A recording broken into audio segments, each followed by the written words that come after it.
I don't remember dying. I remember waking up.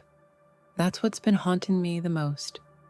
Not the moment everything ended, but the fact that I never felt it, never saw the light or the tunnel or whatever people always talk about. I just opened my eyes. I was lying on my bed, dressed in the same teal sweater I wore the day before, the one with the frayed cuffs. My apartment looked exactly the same. Sunlight leaking through the curtains, dishes in the sink, the same unread books stacked on my nightstand. At first, I thought I'd overslept, that maybe I had a weird dream and my body was still half in it. But then I looked at my phone.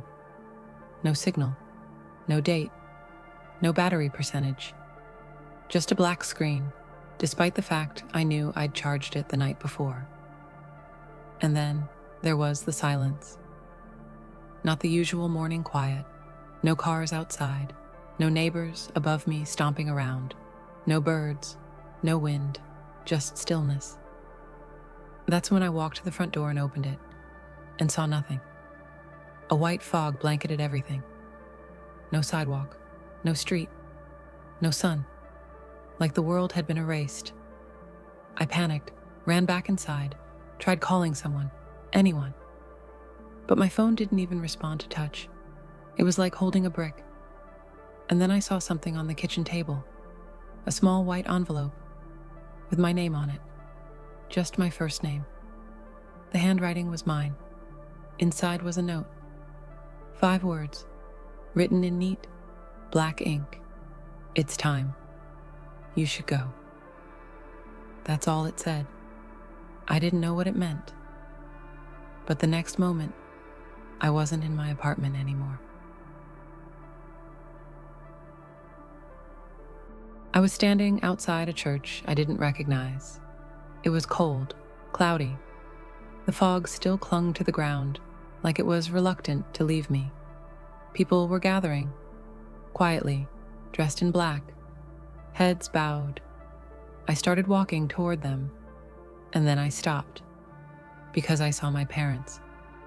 My mom clutched a folded tissue in her hands. My dad looked 20 years older than I remembered. Behind them, my best friend from high school, my college roommate, even my boss. And at the top of the church steps, a black casket. It was closed. I didn't need to ask who it was for. I tried to speak, to call out, to ask what was happening. No one reacted. I walked right up to my mother, screamed her name, nothing. I waved my hand in front of her eyes. She didn't flinch. I turned to my best friend, placed my hands on her shoulders. She kept talking to someone else, like I wasn't even there. I stepped back, breath caught in my throat, my heart racing, if I even had a heartbeat anymore. That's when I looked down and noticed I wasn't casting a shadow. As the funeral began, I sat in the back pew. I don't know why. Maybe out of habit. Maybe because something in me knew I didn't belong up front. The priest's words were muffled, like a radio playing in another room. I caught phrases here and there. Gone too soon.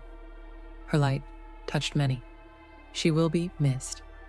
I wanted to scream, I'm right here. But I couldn't cry, couldn't feel tears. I just watched, listened.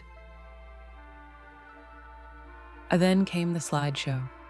Photos of me at school, laughing with friends, blowing out birthday candles. One picture of me sitting in the woods, smiling softly at the camera in that same teal sweater. And then a recording. It was my voice, reading a poem I'd written years ago for a class project. I remembered hating that assignment. But hearing my voice like that, familiar but so far away, felt like a punch to the chest. That's when something inside me shifted. This wasn't just about grief, it was about letting go. After the service, people stepped outside. Some hugged, some cried, I stayed behind, walked slowly to the front of the church. I stood beside the casket. It looked ordinary, clean, glossy, closed tight. I raised my hand, hovered it above the lid. Then suddenly, I heard a whisper, right behind me. My name, software gentle, recognizable.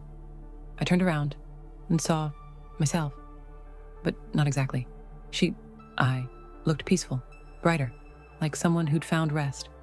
She didn't speak again, just smiled, a sad smile, kind, familiar. Then she stepped forward and embraced me. I felt everything, warmth, memory, regret, relief. And then, silence. I opened my eyes. I was standing in my apartment. Same bed, same teal sweater, same stack of books. My phone was on the nightstand, working again. And I was different. Alive, but changed. I checked the calendar. 3 days had passed. There were messages from friends, missed calls from my parents, a voicemail from my boss asking if I was okay. I didn't know how to explain what happened. Maybe I'd been between worlds. Maybe I was supposed to stay, but chose not to. All I know is this. Sometimes the soul doesn't go quietly. Sometimes it needs one last look, one last goodbye. And now, I live differently. I call my mom more. I say thank you. I breathe deeper. And when I look in the mirror, I know it's really me.